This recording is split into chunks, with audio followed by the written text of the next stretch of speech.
Hello, everyone, and welcome. We're about to jump into some really powerful ideas on how to stop wasting time and, really start living the life you're capable of.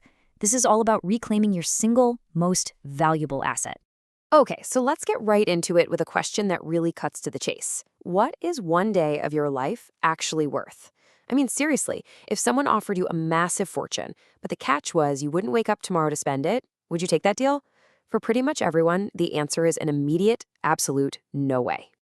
And that's the whole point, isn't it? On some deep instinctual level, we know our time is priceless. We value a single day more than all the money in the world.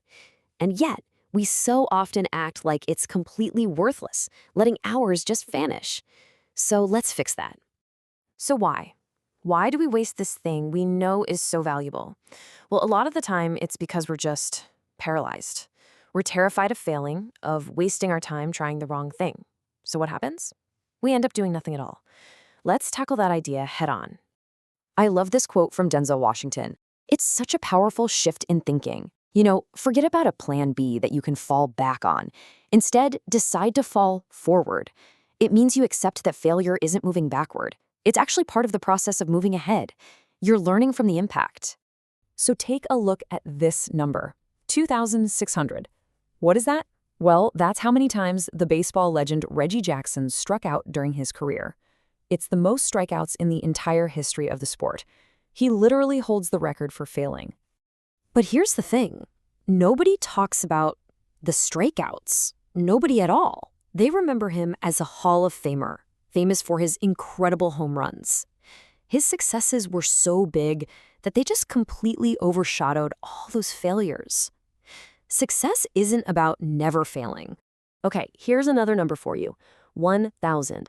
That's roughly how many times Thomas Edison's experiments failed while he was trying to invent a practical, working light bulb. 1,000 times he tried, and 1,000 times he got it wrong. But see, he didn't view them as failures. He famously said he just found 1,000 ways not to make a light bulb. Each one was a step forward, bringing him closer to the solution. And that 1,001st attempt, it didn't just work. It lit up the entire world. Every so-called failure is just collecting data. So the biggest takeaway here is pretty simple. You have to give yourself permission to try, to take risks, and yes, to fail. It is the only way you will ever achieve something new. Wasting time because you're scared to fail is, well, it's the biggest waste of time of all.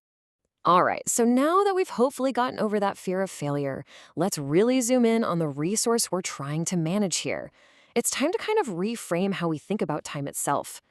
Some ancient texts have this amazing metaphor for time. They describe it as this wild, relentless horse, just galloping at full speed, and it stops for absolutely no one. You can't bribe it, you can't slow it down. You really only have two choices: jump on and ride it for all it's worth, or just stand on the sidelines and watch it disappear into the distance. Think about this number, 86,400. I want you to imagine this is your daily allowance. Every single morning, life deposits 86,400 seconds into your account. But here's the kicker. There's no rollover. At the stroke of midnight, anything you didn't use, it's gone forever. This slide really makes that abstract idea shockingly real. If you were to put a monetary value on your time, say based on what you earn, then spending 3 hours a day just scrolling through social media, well, it's not free, is it? It's costing you something. Now, this isn't to shame anyone for relaxing. It's just about being honest and asking yourself, can I truly afford the price I'm paying for this? Okay, so if time is this priceless currency, how do we actually start investing it wisely? We need a toolkit, some practical methods, and we're going to start with a technique that Harvard research, believe it or not, has confirmed is the single most effective productivity hack out there. The very first step is to ditch the old school to-do list. Come on, we all know that feeling, right? You've got this long, rambling list of tasks, and it just stares at you, making you feel overwhelmed. It actually makes it easier to procrastinate. It's time for something much more powerful. And that something is called time boxing. It's so simple, but it is incredibly effective. Instead of just listing what you need to do, you decide exactly when you're going to do it and for how long. You're literally giving every single minute of your day a job to do. It's about being intentional. But here's the thing. A perfectly scheduled day is totally useless if you don't have a clear destination. A tool is only as good as the goal you're aiming at, right? If you just time box your day to work on some vague dream, you're just going to get frustrated.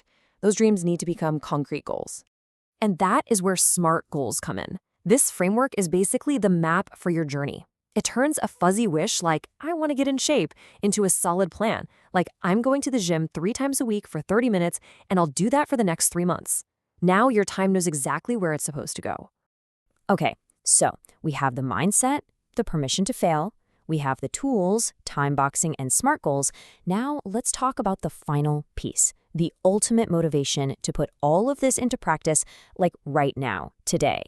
Denzel Washington shared this haunting image, and it really sticks with you. It reminds us what the true cost of doing nothing really is. It's not just about the time you lost. It's about the future you lost. It's all the incredible versions of yourself that could have existed, but you never gave them a chance. And that's the bottom line. Every choice you make, every single hour you spend, is doing one of two things. It's either building your legacy or it's building your regrets. You're either bringing your incredible potential to life or you're just feeding those ghosts. The choice really is yours. And it doesn't start tomorrow or next week. It starts right now, with this very next second. So, what are you going to do with yours? Thanks for tuning in.